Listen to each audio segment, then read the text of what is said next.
अंग्रेजों के सिराजुद्दौला के बीच में रिलेशन बिगड़ने लग गए थे। रिलेशन बिगड़ने का एक कारण तो यही था कि सिराजुद्दौला को जो विरोधी थे उनको अंग्रेज अपने पास रखने लग गए थे, दस्तक का दुरुपयोग करने लग गए थे, कासिम बाजार फैक्ट्री उसको देखने नहीं दी थी। अलीनगर वाली संधि तो हो गई इनके बीच में, पर संधि का दोनों ने पालन नहीं किया था। संधि ये कहती है कि कंपनी जो है वो नवाब के विरोधियों को शरण नहीं देगी, पर कंपनी पूरा पूरा दिया करती थी। संधि में ये कहा गया था कि नवाब जो युद्ध हर्जाना देगा, पर नवाब ने युद्ध हर्जाना चुकाया नहीं, तो इनके बीच के रिलेशन तो बिगड़ रहे थे। एक इनके बीच में रिलेशन बिगड़ने का और कारण माना जाता है, एक घटना अभी इनके बीच में ब्लैक होल घटना। कुछ ही नहीं है, ये नाम देखने से बड़ा लगता है, काल कोठरीन ब्लैक होल। एक छोटा सा कमरा था, उसमें 146 अंग्रेज बंद कर दिए गए थे। 146 अंग्रेज एक छोटे से कमरे में बंद कर दिए गए, बंद कर केवल एक रोशनदान था और कुछ ही नहीं था उस कमरे में, तो दम घुट के मर गए। अगले दिन जब खोले गए तो केवल 30 अंग्रेज मिले थे, सॉरी 23 अंग्रेज। कितने मिले थे? केवल 23 अंग्रेज जिंदा मिले थे, बाकी सारे के सारे मर गए। इंडियन सारे ये कहते हैं कि बात ही झूठी है, ऐसी कोई घटना हुई नहीं। ऐसा कोई संभव होता है क्या? छोटे से कमरे में 8 बाई 10 के कमरे में 100-150 आदमी आएंगे कैसे? और फिर इतने आदमी मर गए, पता ही नहीं चला। और हमारे पास इस बात का कोई प्रूफ नहीं। एक आदमी कहता है कि नहीं भाई साहब ये घटना हुई थी। अंग्रेजों का एक है होलवेल, तो हम होलवेल से पूछते हैं भाई तुझे क्या पता ये घटना हुई थी? उसने कहा उस होल में मैं था, और ये जो 23 बच के हैं इनमें से एक मैं हूं, तो मैंने तो इस घटना को देखा ही है। तो कि अंग्रेजों के सिराजुद्दौला के बीच में ये भी एक कारण था, उनको लगता था इस आदमी ने हमारे 123 बंदे मार दिए। 1857 में भारत में रिवोल्ट हुई थी, ये 1757, क्योंकि तब हम पढ़ेंगे कि 1857 में जब रिवोल्ट हुई थी ना, तो बहुत सारे बाबा जी भारत के गांवों के अंदर घूमे थे, और उन्होंने गांव वालों को कहा था कि एक भविष्यवाणी है अंग्रेजों के बारे में। क्या भविष्यवाणी है? कि अंग्रेजों का राज भारत में 100 साल में खत्म हो जाएगा। अंग्रेजों का राज भारत में 100 साल में खत्म। 1757 में प्लासी का युद्ध हुआ, तब अंग्रेजों का भारत में राज आया था। 100 साल अब पूरे हो रहे हैं, इसलिए इस बार अंग्रेजों का राज खत्म होगा, तुम तो लड़ाई कर लो। 57 की क्रांति में एक बड़ा कारण है कि भाई लोग बड़े मोटिवेट थे कि अंग्रेजों का राज तो जाएगा। क्यों जाएगा? क्योंकि भविष्यवाणी है। क्या भविष्यवाणी है? कि अंग्रेजों का राज कितने साल में खत्म हो जाएगा? 100 साल। तो 100 साल पहले क्या हुआ था जिसे अंग्रेजों का राज आया था? Battle of Plassey. मेरे को हिस्ट्री में सबसे जल्दी यही डेट याद हुई थी, क्योंकि मेरी डेट ऑफ बर्थ है। हाँ, तो मेरे को पहले याद हुआ था कि जिस दिन प्लासी का युद्ध हुआ था उस दिन अपने पैदा हुए। मतलब 1757 में नहीं, मैं तो बाद में हूँ, पर तारीख तो सेम ही है। अच्छा, इधर से अंग्रेजों का सेनापति कौन है? Robert Clive. उधर से कौन? अब सिराजुद्दौला सेना लेके आएगा तो सेना में सेनापति जाएगा। सिराजुद्दौला का सेनापति मीर जाफर सेनापति है। तो मीर जाफर पहले से किससे मिला हुआ है? क्लाइव। तो जैसे युद्ध शुरू हुआ उसने पहला सिराजुद्दौला के पास गया, और सिराजुद्दौला को उसने जाके कहा कि नवाब साहब आप तो घर पधारो, आप युद्ध में क्या कर रहे हो? तो नवाब ने कहा यार मेरा युद्ध, अरे साहब युद्ध आपका है, पर गोली को ये थोड़ी देखती है कि नवाब कौन और फौजी कौन है। आपको गोली लग गई तो या अल्लाह हम तो मारे जाएंगे। यदि नवाब ही चला गया तो नवाब ने कहा तो युद्ध कौन लड़ेगा? मैं, विश्वास नहीं है आपको अपने भाई पे? तो नवाब साहब खुद तो चले गए वापस महल में। अब युद्ध किसने लड़ना है? मीर जाफर। जैसे नवाब साहब गए, मीर जाफर क्लाइव के पास गया कि सर जीत की बधाई हो। क्लाइव ने कहा पर युद्ध तो हुआ ही नहीं, कि तो नहीं होगा, तो हम तो मिले हुए आपसे, युद्ध ही नहीं हुआ प्लासी में। तो क्लाइव ने कहा छोटा मोटा तो कुछ करो यार, ताकि पता चले युद्ध हुआ था। तो उसने कहा हाँ, पूरी आर्मी मेरे तरफ है, पूरी आर्मी नवाब के खिलाफ है। बस ये दो आदमी नहीं मान रहे, एक का नाम था मोहनलाल और एक का था मीर मदान। और एक उसने कहा ये तुम्हारे यूरोप के कुछ लोग हैं फ्रेंच, इनकी और तुम्हारी नहीं बनती क्या? अंग्रेजों का इनसे तो मरी नहीं बनती, इनको तो मारेंगे। अरे कि ये भी उधर नवाब से मिले हुए, और मैं इनको बंगाली में समझा रहा हूँ, मेरी तरफ आ जाओ, इनको समझ में भी नहीं आ रही है, तुम थोड़ा तुम्हारी भाषा में समझा दो। तो 3 लोग नवाब की तरफ है। कौन कौन? मोहनलाल, मीर मदान, और एक तो मोहनलाल और मीर मदान दो थे नवाब के सेनापति है। वो मीर जाफर की बात नहीं मान रहे, वो कह रहे नहीं हम नवाब की तरफ हैं। वफादारी नाम की चीज होती है, जिसकी खाओ बाजरी उसकी बजाओ हाजरी। तनख्वाह लेते हैं नवाब से, अंग्रेजों से कैसे मिल सकते हैं जाके? मीर जाफर ने कहा ठीक है तो तुम बाजरी खाओ, मारता हूं एक बार। एक फ्रेंच बटालियन थी, क्योंकि फ्रेंच की और अंग्रेजों की आपस में बनती नहीं है। तो अंग्रेज किससे लड़ रहे हैं? सिराजुद्दौला से। तो फ्रेंच किसकी पक्ष में आ गए? सिराजुद्दौला। दुश्मन का दुश्मन दोस्त होता है। अंग्रेजों फ्रेंच के दुश्मन कौन? अंग्रेज। अंग्रेजों का दुश्मन कौन? नवाब। तो वो किसकी तरफ आ गए? नवाब। तो मीर जाफर ने क्लाइव कहा क्लाइव साहब बाकी सब मेरी तरफ है, पूरी पूरी सेना मेरी तरफ है। तो ये जो मोटे मोटे दिख रहे हैं मीर मदान और मोहनलाल, और एक कौन है? फ्रांसिस, ये मेरी तरफ नहीं है, ये करें हम तो नवाब की तरफ ही रहेंगे। दो इनको क्लाइव पड़ा, इनको मारा। आधे घंटे में लड़ाई खत्म हो गई थी। 20-25 मिनट चली है प्लासी की लड़ाई। प्लासी युद्ध नहीं है, विश्वासघात है। किसका विश्वासघात है? मीर जाफर का। अब सेना पूरी मीर जाफर के साथ, और सेना ने मीर जाफर कंधे पर उठाया, नारे लगाते हुए लेके गए, मीर जाफर जिंदाबाद। हाँ, सिराजुद्दौला अपने महल में खड़ा है। तो सिराजुद्दौला को लगा मीर जाफर जिंदाबाद करते हैं, इसका मतलब जीत गए अपने वाले। उसने ऊपर से पूछा, मीर जाफर ने कहा सर नीचे आओ। मीर जाफर, वो सिराजुद्दौला नीचे आया। मीर जाफर का बेटा था मीरन, क्या नाम था, उसने काट दिया था, सिराजुद्दौला को मार दिया था। सिराजुद्दौला को उसकी सेना ही मार देती, उसका सेनापति मार देता। अंग्रेजों ने मीर जाफर को नवाब बना दिया। अब मीर जाफर को बनाने वाला बंदा कौन है, रॉबर्ट क्लाइव। तो ये तो सारी बातें किसकी मानता था, रॉबर्ट क्लाइव। एनसीईआरटी में एक बहुत अच्छा वर्णन है, क्लाइव लिखता है कि जब मैं कलकत्ता में इंटर हुआ था, सॉरी नवाब की राजधानी में जब मैं इंटर हुआ था, तो वहां पर इतना सोना था कि मेरी आंखें चौंधी आ गई थी। नवाब के पास में इतनी प्रॉपर्टी पड़ी थी कि सोना ही सोना पड़ा था कि मेरी तो आंखें जवाब दे गई, पीला पीला आंखों में आगे लग रहा था, इतना ज्यादा। क्लाइव ये भी लिखता है कि जब हम राजधानी में एंटर हुए तो घरों में ऊपर लोग खड़े होकर हमें देख रहे थे, यदि वो सारे के सारे के नीचे आगे खड़े हो जाते तो भी हमें मार देते। जनता यदि रोड पे आगे बाटे भी मारने लग जाती ना तो भी हमें मार देती। हम संख्या में बहुत कम थे, अंग्रेज तो थे ही नहीं। अंग्रेज तो छोटी सी टुकड़ी गई थी उनकी, वो इतनी बड़ी संख्या में थे, लेकिन फिर भी इंडियंस की इतनी हिम्मत नहीं हुई नीचे आके हमसे लड़ पाते। वो केवल तमाशा देख रहे थे। अरे अंग्रेज आ गए, टावर राजी हो रहे, नए लोग आए, नए लोग, गोरे गोरे आदमी आए एकदम, राजी हो रहे थे। किसी के भी नीचे आके लड़ने की भी हिम्मत है। अब उन्होंने किसको बना दिया, मीर जाफर। मीर जाफर को कहते हैं क्लाइव का गिद्दड़। गिद्दड़ डरपोक होता है, ऐसे वैसे एक डरपोक आदमी था, क्लाइव ने इसको बिठा दिया था बस। इसने क्लाइव को उस टाइम 2,34,000 पाउंड दिए थे इंडिविजुअल क्लाइव को। केवल क्लाइव को कितने दिए थे, 2,34,000। ये तो क्लाइव को इंडिविजुअल है, जो क्लाइव खुद अपने घर पे लेके गया था, पर क्लाइव है तो कंपनी का गवर्नर। तो क्लाइव ने कहा यार देख, सीधा सीधा मैं इतना लेके जाऊंगा तो लोगों को डाउट होगा, कंपनी को भी तो कुछ दे, कंपनी ने तेरे को नवाब बनाया। तो इसने कंपनी को 24 परगने दिए थे। पहले क्या, जब राजाओं का जो इलाका होता था ना, उसके अलग अलग टुकड़े होते खूब सारे, इन टुकड़ों को बोलते परगने। क्या बोलते, परगना मतलब आप ये मान लो इलाका, परगना मतलब क्या। तो कितने इलाके दिए थे, 24। अपने पश्चिम बंगाल में आज भी एक जिला है, उसका नाम है 24 परगना। आज भी एक जिला डिस्ट्रिक्ट है, उस डिस्ट्रिक्ट का नाम ही क्या है। थोड़े दिनों में क्लाइव और आ गया, और दे, इसने बेचारे ने थोड़ा बहुत और दिया। अब क्लाइव चला गया। जब क्लाइव चला गया था यहाँ से, तो क्लाइव के जाने के बाद में बंगाल को जो नया गवर्नर बना था उसका नाम था वेंसीटाट। क्लाइव बंगाल का गवर्नर है। अब बंगाल का गवर्नर कौन बन गया, वेंसीटाट। वो आ गया, उसने कहा रुपए दे। मीर जाफर ने कहा रुपए तो नहीं है, उसने कहा रुपए तो लाने पड़ेंगे कहीं से ला। अब मीर जाफर सोचे यार क्या किया जाए। बंगाल में एक पावर और है, वो है डच। डच भी तो चिनसुरा में बैठे, डच उधर बैठे। तो मीर जाफर ने, और डचों की अंग्रेजों की बनती नहीं आपस में, बंगाल में डच बैठे और बंगाल में अंग्रेज बैठे, तो आपस में तनातनी तो चलेगी। तो मीर जाफर ने डचों से बात की कि भाई लोगों, तुम लड़ना चाहते हो क्या अंग्रेजों से। डचों ने कहा हम मारेंगे इनको, हम बंगाल में। तो मैं तुम्हारे साथ हूँ। तो मीर जाफर किसके साथ मिल गया, डचों। और डचों के साथ मिलकर किसको हराना चाहता है, अंग्रेजों का, वेंसीटाट को हराना चाहता है। पर हायरी किस्मत, अंग्रेजों ने डचों को हरा दिया वेदरा की, बैटल ऑफ वेदरा 1759। और अंग्रेजों ने किसको हरा दिया, और डचों का बहुत दिन हो गए मीर जाफर का साथ देते, भगो यहाँ से, और डचों को भगा दिया। अब डचों को हराने के बाद में अंग्रेज मीर जाफर के पास है कि क्या हाल है। मीर जाफर ने कहा सॉरी, गलती हो गई, मैं उनसे बातचीत कर रहा था। अब वेंसीटाट ने मीर जाफर का तुझे हटाएंगे। तो मीर जाफर ने कहा तो बनाओगे किसको, मेरे को हटा दोगे। तो मीर जाफर का सेनापति है मीर कासिम, और उन्होंने कहा कि हम किसको बना देंगे, मीर कासिम को। सिराजुद्दौला का सेनापति कौन, मीर जाफर। मीर जाफर का सेनापति कौन, और ये जमाई और थे वैसे। सिराजुद्दौला का जमाई था मीर जाफर, मीर जाफर का जमाई था मीर कासिम, रिश्तेदार और थे ये आपस में। तो मीर जाफर ने मीर कासिम को कहा अरे यार तुम तो मेरे सेनापति हो, तुम मुझे हटाना चाहते हो। उसने कहा क्योंकि सास भी कभी, आप भी तो किसी न किसी के सेनापति थे भाई साहब। नया नवाब कौन बन गया, मीर कासिम। अब ऑब्वियस सी बात है, जब मीर जाफर को क्यों हटा दिया उन्होंने, क्योंकि रुपए नहीं दे रहा था, क्योंकि रुपए।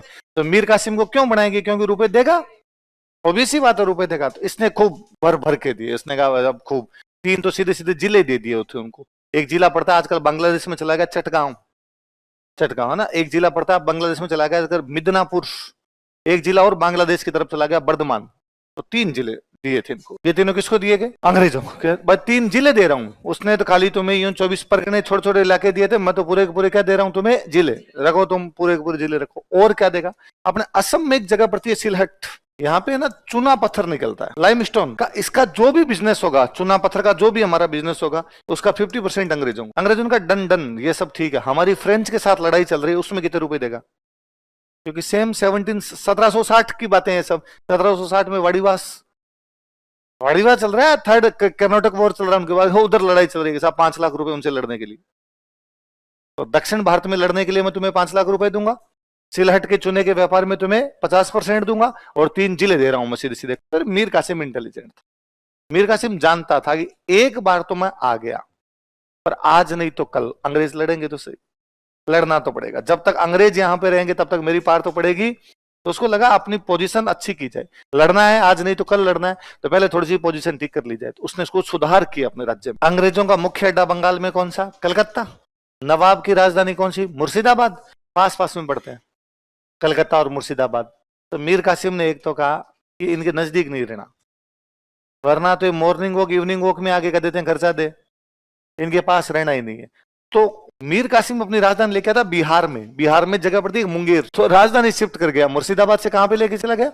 मुर्शिदाबाद बंगाल में, मुंगेर कहां पड़ता है? बिहार। बहुत दूर आ गया अंग्रेजों से, ताकि अंग्रेजों के नजदीक रहना नहीं पड़े। ये जानता था कि यार लड़ाई तो होगी, आज नहीं तो कल होगी अपनी, तो मुंगेर में हथियार होने चाहिए बहुत अच्छे, इसलिए मुंगेर में हथियारों का कारखाना लगवाता है। अच्छा, ये भी ये जानता था कि अंग्रेजों से लड़ना है तो अंग्रेजों की तरह लड़ना पड़ेगा, तो अपने पास हथियार लेने से क्या है, सैनिक भी तो होने चाहिए। वरना हमने पढ़े थे कि मराठों के पास में हथियार तो थे, चलाने वाले नहीं थे उनके पास में, तो चलाने वाले भी होने चाहिए। आर्मीनिया का एक बंदा लेके आए थे, उसको कहा था तू सिखा इनको, गुरगिन खां। किसने किया था इनको? गुरगिन खां। गुरगिन खां कहां का था? आर्मीनिया। जब राजा कमजोर होता है ना तो अधिकारी बात माननी बंद कर देते हैं। सिराजुद्दौला भी ज्यादा कोई मजबूत था नहीं, कमजोर था, तभी तो मीर जाफर उधर चला गया। फिर मीर जाफर कमजोर है, अब मीर कासिम आ गया, तो मीर कासिम को बताता नहीं यार थोड़ी सख्ती दिखानी पड़ेगी। अब होता क्या है, एक राजा है वो जनता से टैक्स लेता है, किसानों से क्या लेगा? टैक्स। तो कोई ना कोई तो टैक्स लाने वाले होंगे ना बीच में, है ना?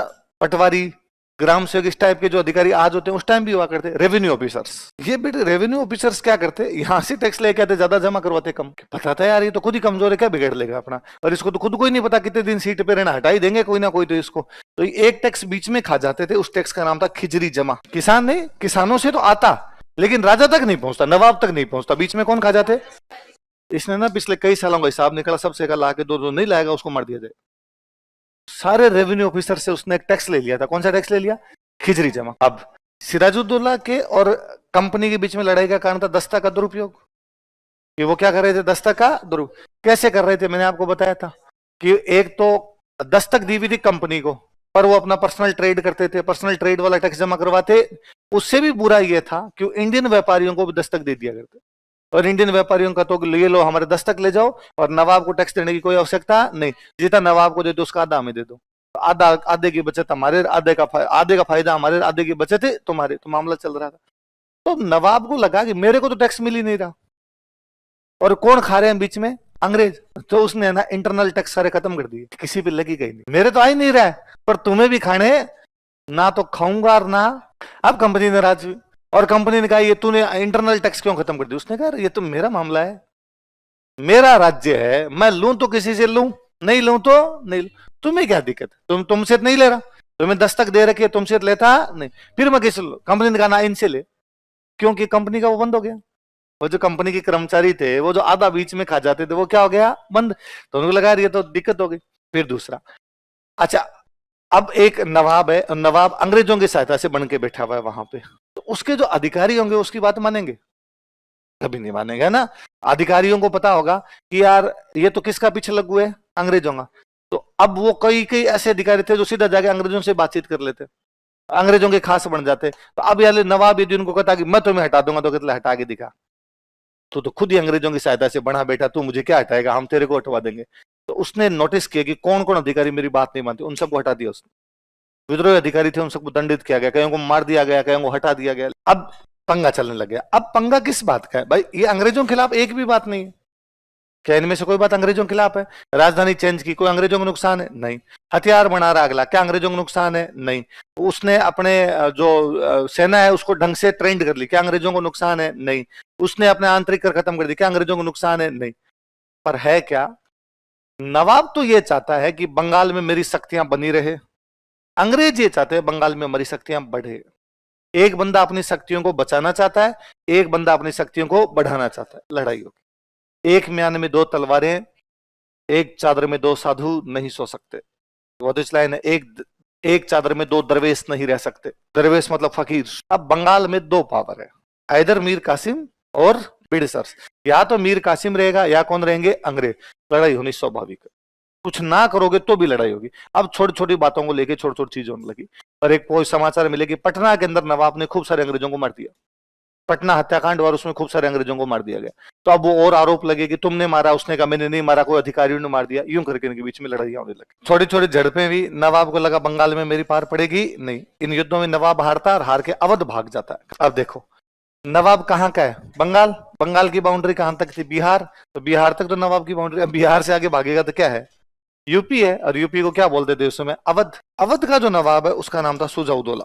तो ये भाग के आया सुजाउद्दौला के पास में, किसके पास है, और इसने सुजाउद्दौला को कहा कि ले भाई दोनों मिलके लड़ते हैं, तू मेरा साथ दे और मैं तेरा साथ देता हूं।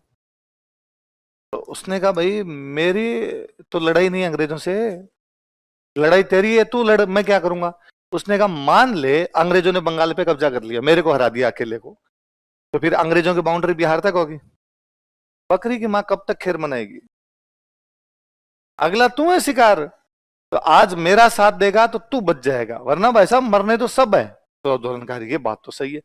एक बंदा और इधर उधर घूम रहा है, शाह आलम सेकंड, मुगल एम्परर, नाम मुगल एम्परर है बेचारा यूपी में, दिल्ली नहीं जाने दे रहे कोई उसको। तो इन्होंने शाह आलम सेकंड को बुलाया, और शाह आलम सेकंड को बुला कहा कि तू यदि हमारा साथ देगा तो हम तेरे को दिल्ली भेज देंगे। कहां भेज देंगे, तो उसने कहा पक्का, अरे गया यार अपने तीनों मिलके लड़ेंगे और मिलके लड़ेंगे, अंग्रेजों को हरा देंगे। उसने कहा देख लो व्यवस्था ढंग से गया, अरे यार 1 लाख की फौज अपने पास, कितने की है, तू तो आजा बस, तेरे पास है क्या थोड़ी बहुत। उसने कहा मैं तो मैं ही हूं और तो कौन है, कि फिर भी तेरे पास कोई 2-4 हजार फौजी हो तो लिया, अपने सब मिलके लड़ेंगे। तो 3 एक तरफ आ गए अपने वाले, कौन कौन, मीर कासिम, सुजाउद्दौला और शाह आलम सेकंड। अच्छा देखो शाह आलम सेकंड कमजोर है, इसका एक एग्जांपल देता हूं कि प्लासी के युद्ध में मुगल बादशाह की कोई भूमिका ही नहीं है। भारत में अंग्रेज 1757 में इतना बड़ा युद्ध लड़ रहे हैं, प्लासी, प्लासी डिसाइडिंग बैटल, कि प्लासी के बाद में अंग्रेजों को क्या मिल गया, बंगाल, और मुगल बादशाह का अता पता ही नहीं। हमने अभी प्लासी पढ़ा, हमने जिक्र भी नहीं किया कि मुगल बादशाह कौन है, कि कहां है, क्योंकि मुगल बादशाह खुद को ही नहीं पता मैं कहां हूं, वो तो खुद ही गूगल से लोकेशन चेक करता था, कहां आ गया भाग रहा था, भागते भागते किधर आ गया मैं।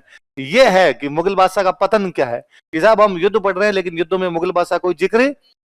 अच्छा कल हमने एंग्लो मराठा वॉर पढ़े, हम पढ़ रहे हैं कौन मुगल बादशाह था, और ना भाई साहब औरंगजेब तक भारत में कहीं भी कोई लड़ाई होती है, भले ही मुगल लड़े भले ही ना लड़े, उनका टांग है फंसी हुई, या तो हमारा बंदा लड़ेगा या हम लड़ेंगे जाके, नहीं लड़ेंगे तो बाद में सुलझाएंगे, हम कुछ ना कुछ करेंगे। लेकिन यहाँ आने के बाद वो पूरी तरह से डिक्लाइन है, वो खुद को नहीं संभाल पा रहे हैं। उधर सामने से लड़ने के लिए कौन आ रहे हैं, अंग्रेज, और अंग्रेजों की तरफ से एक सेनापति, उसका नाम है हेक्टर मुनरो, नाम से लगता है यार सेनापति टाइप का बंदा लगता है। और इस बार जो युद्ध हो रहा है वो है बैटल ऑफ बक्सर, बिहार में जगह पड़ती है अपने बक्सर। अपने तीनों के पास मिला के थे 1 लाख, कितने थे, अंग्रेज आए थे 7,000, भगा भगा के मारा था इन 7,000 ने 1 लाख को। कारण ये 7,000 वेल ट्रेन्ड आर्मी है, आर्मी है जिसको लड़ने का अभ्यास है, अपने वालों को इकट्ठा करके लाया था कि चलो आक्रमण, पहले ले लेंगे आगे, जीतेंगे, जीत के कब्जा कर लेंगे। अंग्रेज है ना अपनी लड़ाइयों की बड़ी मजाक उड़ाई हुई अंग्रेजों की। अंग्रेज लिखते हैं कि भारतीयों को लड़ना आता ही नहीं था, अंग्रेज लिखते हैं कि लड़ाई करने से दौर, अंग्रेज जब शुरू शुरू में आए तो अंग्रेज नहीं लड़े, अपनी लड़ाइयां देखी। अंग्रेज कहते हैं कि भारत के 2 राजा आपस में लड़ रहे हैं और लड़ने से पहले महीने भर तैयारियां करते हैं, आमने सामने बैठे हैं, वो इधर बैठे हैं वो इधर बैठे हैं, तैयारियां कर रहे हैं, क्या तैयारी चल रही है।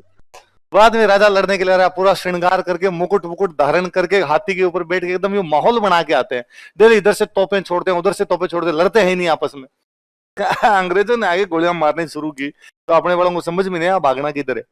तो 1 लाख को कितने हजार लोगों ने हरा दिया था, तो अपने था। पानीपत के तीसरे युद्ध में मराठों के हारने का एक बड़ा कारण यह है कि मराठों की फौज में फौजी थे कम, नाचने वाली लड़कियां थी ज्यादा। अपने तो यह भी था कि जब इतनी लंबी लड़ाई करके आएंगे तो शाम को चिल तो होना चाहिए ना थोड़ा, कि दिन में होगी लड़ाई, शाम को ऐसा मुन्नी बदनाम हुई डांस कौन करेगा, तो डांस करवाया करते। 7,000 लोग केवल, कितने हैं। जैसे ही लड़ाई शुरू हुई सबसे पहले शाह आलम सेकंड भाग के अंग्रेजों के पास गया, उसने कहा सॉरी।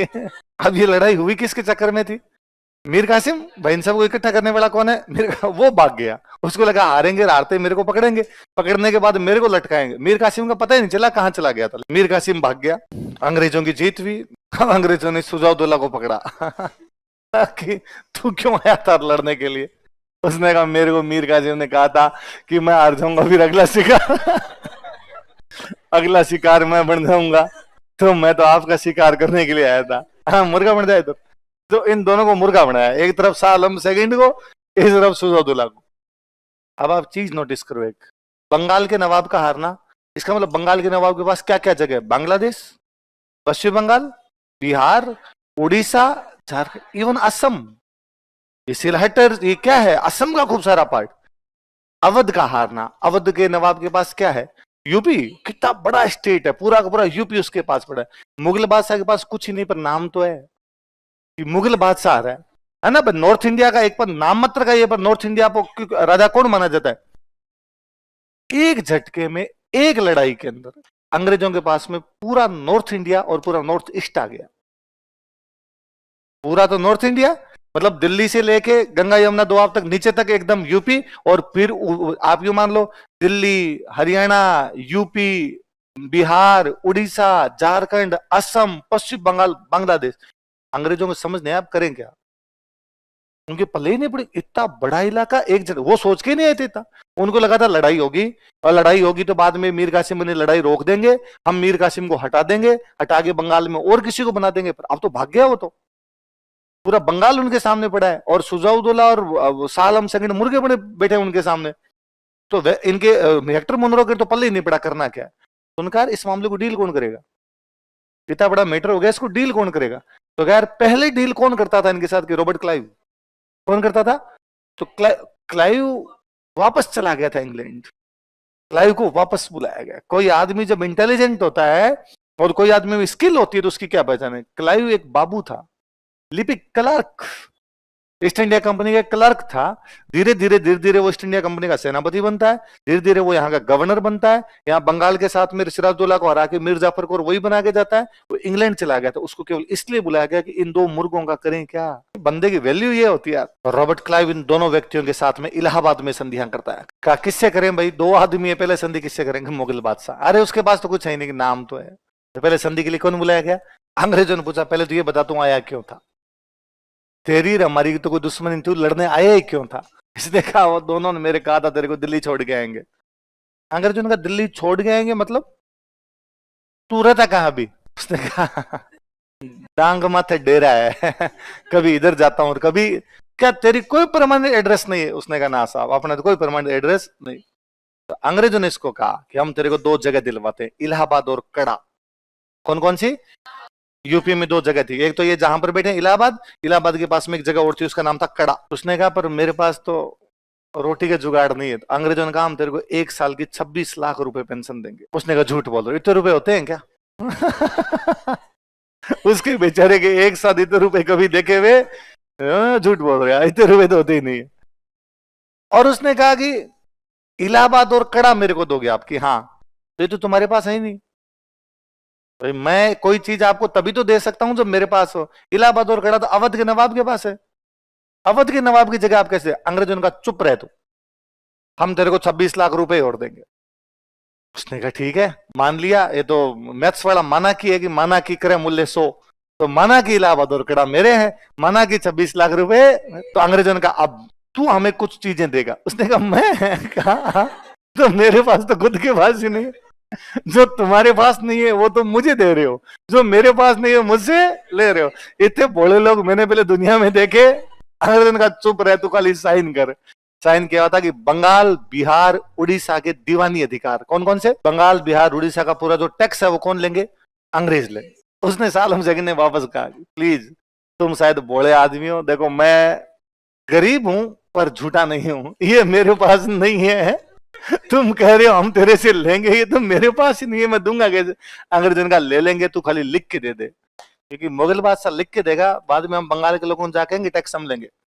बंगाल के लोग कहेंगे तुम किस बात का टैक्स लोगे? सब मुगल बादशाह ने लिख के दिए। तू नहीं है पे तेरा नाम है।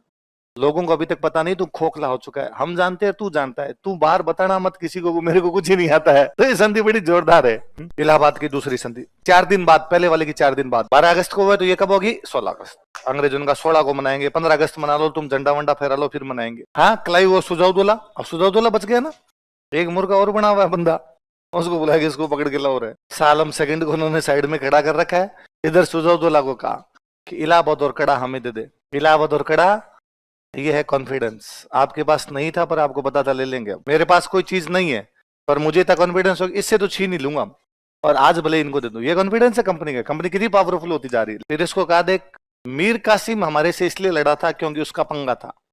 सालम सेकंड बेटा भोलेपन में आ गया, इसका तो पंगा भी नहीं था और बापड़ा फटाफट भाग के हमारे पास भी आ गया। तू लड़ा है, तू क्यों लड़ा? अब जो लड़ाई में खर्चा हुआ है वो दे, 50 लाख रुपए दे। तो युद्ध हरजाना लगाया गया था, कितना? 50 लाख। नवाब मतलब अवध वाला नवाब है ना, नवाब कंपनी को 50 लाख रुपए युद्ध हरजाना देगा। 50 लाख में से 26 किसको दे दिए? सालम सेकंड। उसने कहा थैंक यू यार, आपने जो कहा था वो कर दिया। इलाहाबाद भी दे दिया मेरे को और 26 लाख रुपए। पर मैं फिर भी तुम्हें कह रहा हूं, बंगाल बिहार उड़ीसा मेरे पास नहीं है। अंग्रेजों ने कहा तू शांत रहे यार, तू जा इलाहाबाद जा यहाँ से। अब अंग्रेजों ने सुजाउद्दौला को कहा कि तू आज के बाद सेना नहीं रखेगा, तू चला चला के पंगे लेता है, आज के बाद तेरे पास सेना, तो साहब मेरे पे को अटैक करेगा, हम ध्यान रखेंगे। अवध की सुरक्षा की जिम्मेदारी किसके पास? अब इसका मतलब अंग्रेजों की सेना कहां रहेगी? बस इतना यही तो करना है अपने को। हमारी सेना हर जगह रहनी चाहिए ताकि वहां वाला बोलते हम ही थप्पड़ मारे उसके। तो एक चीज समझ लो है ना, एक लाइन अलग से लिखेंगे हम। अंग्रेज बड़े इंटेलिजेंट लोग हैं। कुछ यूं भारत आपका, ये विंध्याचल पर्वतमाला है, नॉर्थ और साउथ अलग हो जाते हैं, नॉर्थ अलग हो जाता है और साउथ अलग हो जाता है। ये अवध, ये इधर आपका उड़ीसा है, बिहार है, बंगाल है, बांग्लादेश है, कुछ इलाका है। अवध को थोड़ा सा आप और ऊंचा कर लो बोले, यहां तक ये पूरा अवध ही हुआ करता। इधर मराठे हैं। कौन है? जैसे साउथ में घुसोगे, साउथ में घुसते कौन आगे? मराठे। महाराष्ट्र, कर्नाटका, ये वाला जो पूरा इलाका, ये कौन ले रहा है आपका? मराठा। अंग्रेज जानते हैं कि अगली लड़ाई हमारी मराठों से है। अगली लड़ाई किससे? मराठा। मराठों के पास में महाराष्ट्र कर्नाटक है, हमारे पास में आ गए बिहार उड़ीसा बंगाल, ये आ गए। इसका मतलब मराठे इधर अटैक करेंगे। हमारी जब लड़ाई होगी इसका मतलब महाराष्ट्र वालों की बंगाल वालों की लड़ाई होगी। बीच में ये आना चाहिए, यहां अपनी सेना रहनी चाहिए ताकि ये जब इधर आए तो यहीं रोक ली जाए। अवध बफर स्टेट होगा। अवध क्या होगा? दो शक्तिशाली देशों के बीच में जो कमजोर होता है उसको बोलते हैं बफर। क्या बोलते हैं? भारत और चीन के बीच में बफर है नेपाल। क्या है? नेपाल। ताकि अंग्रेजों का यह था कि भले कितनी भी लड़ाइयां हो, अपना बिजनेस ठप नहीं होना चाहिए, बिजनेस हमेशा चलना चाहिए। कल को मराठों से जब भी लड़ाई हो, यूपी में लड़ेंगे क्योंकि यूपी में बिजनेस नहीं है। बिजनेस कहां पर है? बंगाल में। तो बंगाल मराठे नहीं जाने चाहिए। यदि यूपी नहीं होगा बीच में तो सीधे सीधे वो कहां पर आएंगे? बंगाल। लिखो लाइन चेंज करके। तो कितने गजब दिमाग लगाया था उन लोगों ने। अलग से नीचे लिखना हो गया, ये तीन तीन शर्तें लिखना। अंग्रेजों ने अवध को बफर स्टेट बना दिया था।